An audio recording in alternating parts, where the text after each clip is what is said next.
So with one full category finished, let's take a preview. First though, let's take a look at our workspace here, because if I double click on one of these captions, that's when Essential Graphics opens up, and you can actually close this panel back down when you want to have that space back. You can also see that we're here under Edit of the text, that we've got our captions right here listed as graphics. And although it does do some spell checking here, which you can actually double click, and let me just put in an extra letter here, and you'll see we do have a red underline. So spelling is checked, but not grammar, and that can be where Word really is more superior. So if I right click on this underline, I can change that spelling back to what it is supposed to be. So in order to preview this, I would like to see the whole category.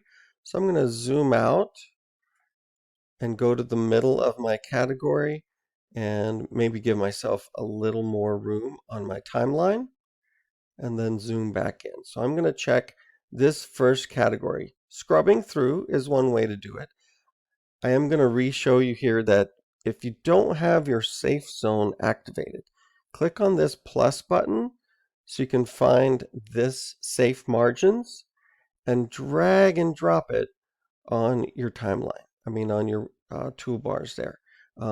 Keeping it on the same one is probably best. Click OK and then activate it before we preview. Now to watch this, I'm going to jump to the very beginning of my category, maybe even a little before. And I'm going to use this right here. This is going to full screen and show me the safe margins and my video full screen. Pressing spacebar is the keyboard shortcut for play.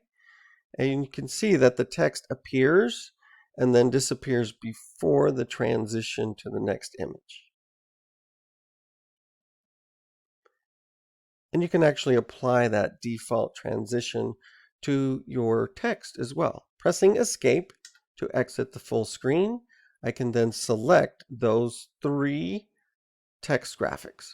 Control D on my keyboard, and now they fade in and fade out before the cross dissolve of the images.